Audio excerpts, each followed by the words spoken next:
Hi friends, नमस्ते।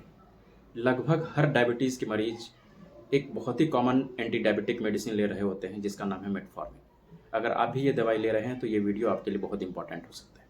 एक जानकारी बहुत इंपॉर्टेंट है कि अगर आप लंबे समय से मेटफॉर्मिन ले रहे हैं तो ऐसे लोगों को विटामिन B12 की कमी होने की काफ़ी संभावना होती है और ये कमी धीरे धीरे ऐसी समस्या पैदा कर सकती है जैसे हाथ पैर में झंझनाहट, कमजोरी और नसों की समस्या। आज हम समझेंगे मेटफॉर्मिन और विटामिन B12 की डिफिशियंसी का क्या रिलेशन है और इससे कैसे बचा जा सकता है। सबसे पहले एक बात साफ कर देना चाहता हूँ कि मेटफॉर्मिन टाइप 2 डायबिटीज़ मेलाइटिस के लिए सबसे कॉमन और एक बहुत ही सेफ दवाइयों में से एक है। ये अच्छी दवाई है, ब्लड शुगर अच्छा कंट्रोल करती है, वेट कंट्रोल में भी हेल्प करती है और कार्डियक रिस्क को भी कम करती है, यानी कार्डियक पॉइंट ऑफ व्यू से भी ये मेडिसिन सेफ है, अच्छा है। इसलिए मेटफॉर्मिन से डरने की ज़रूरत बिल्कुल नहीं है।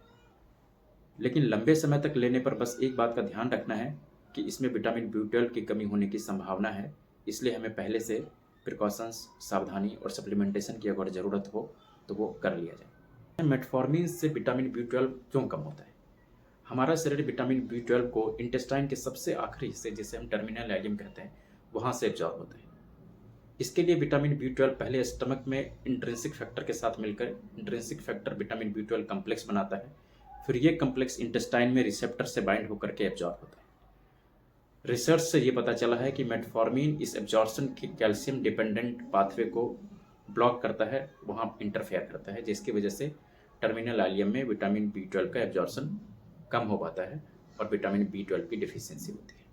अब समझते हैं विटामिन B12 की डिफिशियंसी के क्या सिम्टम्स होते हैं। इसके सिम्टम्स अक्सर बहुत धीरे धीरे आते हैं, जैसे हाथ पैर में झुनझुनी होना, नमनेस आना, पैरों में जलन होना, बर्निंग सेंसेशन फील होना, जनरलाइज्ड वीकनेस होना, थकान महसूस होना और मेमोरी प्रॉब्लम, याददाश्त कमज़ोर हो जाना, एनीमिया, हीमोग्लोबिन की कमी, ये सब समस्या इससे होती है। एक बहुत इंपॉर्टेंट पॉइंट ये है कि कई बार डायबिटिक न्यूरोपैथी और विटामिन B12 डिफिशियंसी न्यूरोपैथी के सिम्टम्स काफ़ी मिलते जुलते होते हैं। इसलिए कुछ डायबिटिक पेशेंट्स में न्यूरोपैथी का असली कारण विटामिन B12 डिफिशियंसी भी हो सकता है, जो इजीली ट्रीटेबल है। किन लोगों में ये रिस्क ज़्यादा होता है? वैसे पेशेंट्स जो मेटफॉर्मिन कई सालों से ले रहे हो, उसमें ये रिस्क ज़्यादा होता है। अगर ज़्यादा डोज में ले रहे हो, पेशेंट्स की उम्र ज़्यादा हो, पेशेंट वेजिटेरियन डाइट पे हो, पहले से कोई गैस्ट्रिक प्रॉब्लम हो, इंटेस्टाइनल ऑब्जर्शन वगैरह कंप्रोमाइज्ड हो, वैसे कंडीशन में विटामिन B12 की डिफिशियंसी होने की संभावना ज़्यादा होती है और ऐसे लोगों को विटामिन B12 की मॉनिटरिंग करते रहनी चाहिए समय समय पर। और सवाल है कि हमें विटामिन B12 कितना फ्रिक्वेंटली मॉनिटर करना चाहिए। तो गाइडलाइंस रिकमेंड करती है कि एवरी 2 to 3 ईयर्स पे विटामिन B12 की स्क्रीनिंग करते रहनी चाहिए। विटामिन B12 डिफिशियंसी का ट्रीटमेंट बहुत आसान है। अगर हल्की कमी है तो ओरल विटामिन B12 टैबलेट से काम चल जाता है। आमतौर पे 1000 to 2000 माइक्रोग्राम डेली डोज दिया जाता है।